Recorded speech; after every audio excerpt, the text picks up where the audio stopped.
this is our comfrey plant, and comfrey is one of our favorite permaculture plants. And this one is Symphytum uplandicum. There's a couple of different varieties, so there's also Symphytum officinale. And you want to make sure if you are growing comfrey in your garden that you get the uplandicum. And this variety is Bachman 14.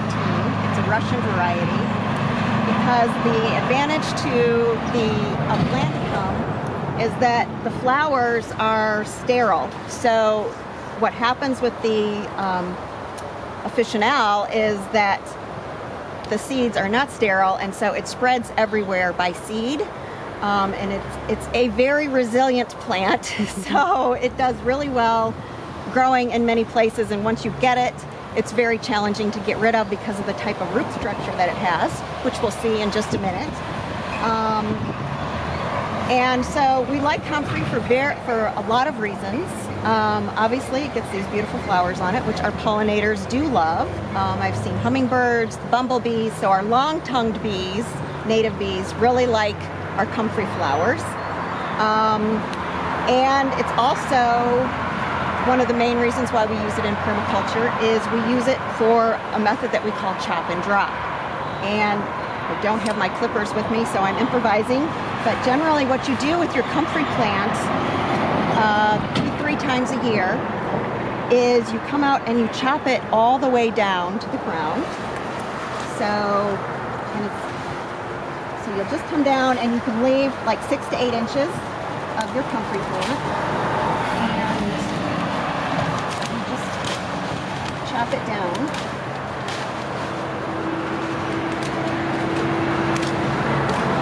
And this plant has already been cut once, probably just once this year. So you can see it flops over. So it's a floppy plant as it grows taller. So you can see how tall it would be. It's in the shade here, so it's a little floppier, so the sunnier it is, the more upright it'll be. But it will grow in any condition. It's pretty adaptable to almost any soil type. But it does grow, and then as it gets bigger, it flops. So you don't want it to flop like this. So you want to chop it down before it totally flops.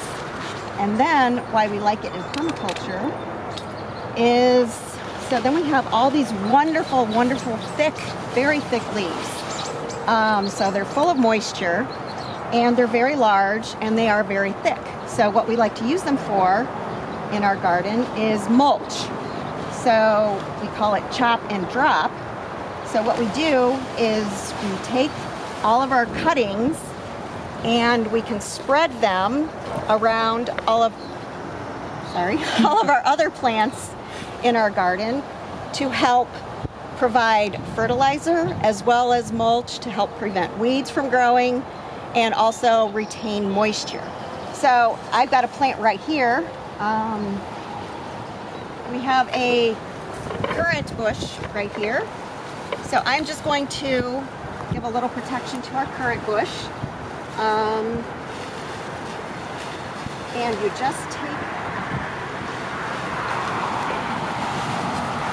and spread it around your plant like this. And then, as this plant decays, these leaves decay and decompose, all the minerals that are in this plant, that are in these leaves, becomes available to this plant. And that's another reason why we like comfrey so much, is because it's a nutrient cycling plant. And what that means is comfrey has a tendency to accumulate a very wide variety of the micronutrients, the microminerals in our soils that many of our other plants need. So you can see this plant is a little, currant is yellowing a little bit. So we have clay soils. So there's probably some magnesium deficiency and some iron deficiencies going on there. So by having this plant right here, chopping them down, and so I'm essentially transferring all those micronutrients to this plant right here.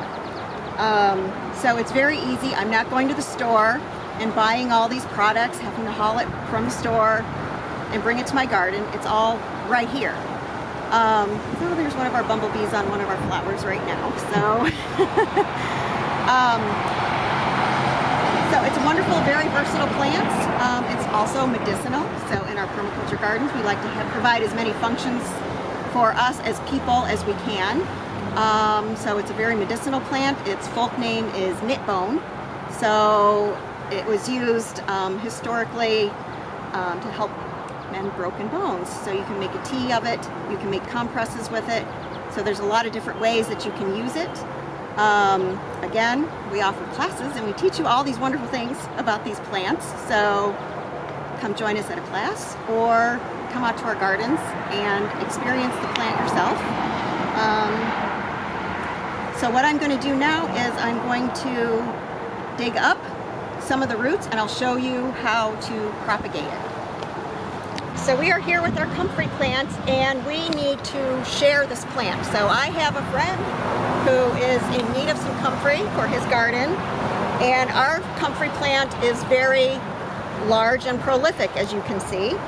So we started with one plant and you can see how comfrey grows. So it grows outward and then it'll form these clumps off of the main plant that we put in, and it just continues to gradually continue to expand and grow like that.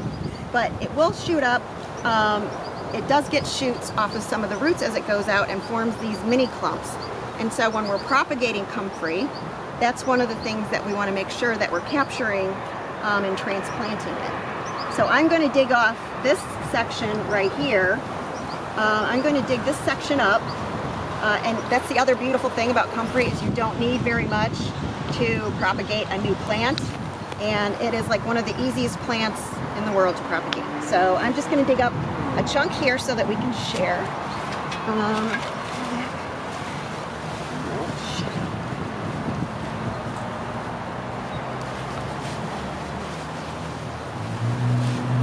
Great, so we'll see what these roots look like.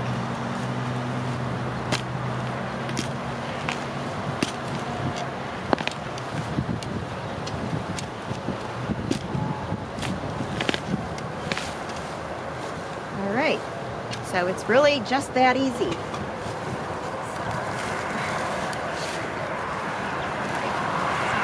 the dirt off here. Yeah.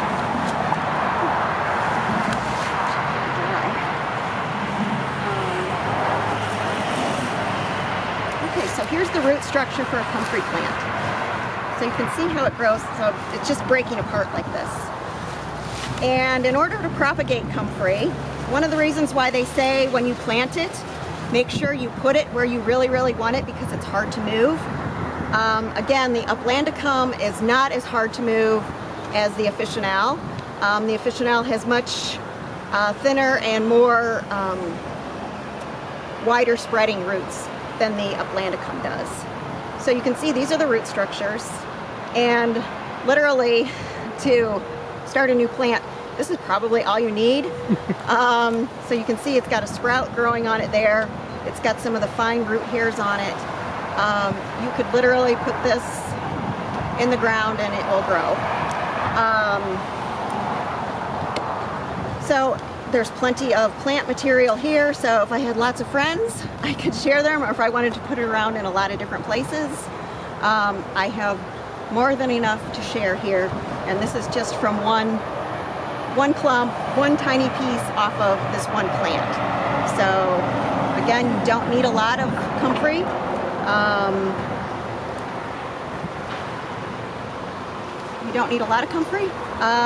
Depending on how big your garden is. And when you do plant it, make sure you give it plenty of room, especially if you're not going to be super diligent about chopping and dropping it, because it does flop. It takes up a lot of space. You're going to want probably a 4 to 5 foot area wide for it. So don't plant anything within that radius of it because it will flop over it unless it can handle it. So that's our comfrey.